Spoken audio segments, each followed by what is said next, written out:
তারা বলছেন যে আমরা সর্বসম্মতিক্রমে নাম দিয়েছি হাজি চত্বর। সংগ্রামী সহযোগিতা বন্ধুগণ, কিছু নিকৃষ্ট ব্যক্তি মানুষ নামের নরপশু যারা কিনা নিজেদের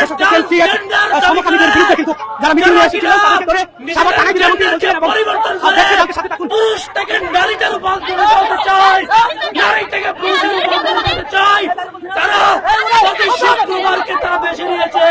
শুক্রবার আমাদের মুসলিম জাতির জন্য পবিত্র দিন, সাপ্তাহিক ঈদ হিসাবে এই দিন তারা অশালীন অঙ্গভঙ্গিতে আমাদেরকে এক বিশাল ষড়যন্ত্রের জায়গা দিতে যাচ্ছে।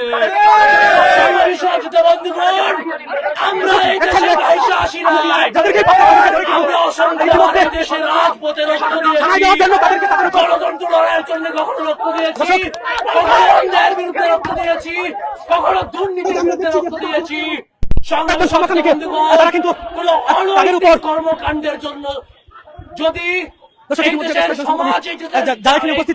এই জাতি যদি ধ্বংসের তার বিরুদ্ধে রক্ত দেওয়ার জন্য আমরা এখানে প্রস্তুত আছি। সহযোগিতা বন্ধুগণ, আমরা শুধু রাজপথে গণতন্ত্রের জন্য লড়াকু সৈনিক নয়, আমাদের মধ্যে ইমানিক চেতনাও বহমান।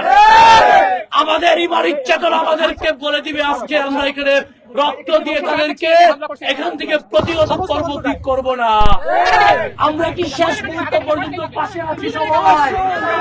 আমরা কি লেসবিয়ানদেরকে এখান থেকে প্রতিহত করবো? আমরা যতক্ষণ পর্যন্ত তারা এখান থেকে আপনারা জানেন যে এই দাবি করছিলেন যে শুক্রবার আমরা প্রতিকার জানিয়ে তাদের আজকে আজাদির রাখি করছি মিছিল নিয়ে এসেছে এবং সেই মিছিলের পরপরই তাদের উপর হামলা চালানো হয়েছে। আমাদের দাবি করছেন তারা দর্শক এই মুহূর্তে সামাজিক নৈতিকতা অবক্ষয় হচ্ছে, এর দায়ভার কিন্তু আপনাদেরও। আপনাদের পাশে, আপনাদের থানার পাশে তারা এই অশালীন কর্মকাণ্ড করছে, অঙ্গভঙ্গিতে সামাজিক অবক্ষয় ঘটাচ্ছে, আপনারা কোনো ব্যবস্থা নিচ্ছেন না। আমাদের যদি হাতে সেই 5ই আগস্টের মতো যদি ইট পাটকেল তুলে দিতে হয় তাহলে কিন্তু আপনারা কিন্তু এর দায়ভার নেবেন। এই দায়ভার কিন্তু আমাদের নয়। আমরা অভিযোগ জানিয়েছি, আমরা আপনাদেরকে জানিয়েছি, আপনারা আশানুরূপ কোনো ব্যবস্থা নেন নাই। সুতরাং আজকে আমাদের এখানে যা করার আমরা তাই করবো। এখন আপনাদের সামনে কথা বলবেন থানায় প্রবেশ করছে এবং আন্তর্জাতিক বিভাগের শিক্ষার্থী জনাব মোহাম্মদ মঈন হাসান সৌরভ।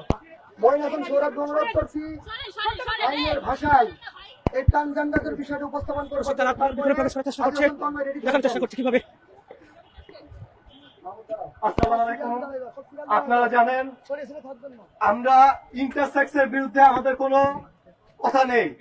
ইন্টারসেক্স আর ট্রান্সজেন্ডার এক জিনিস না। আপনারা যদি জাতিসংঘের ওয়েবসাইটে দেখেন LGBTQIA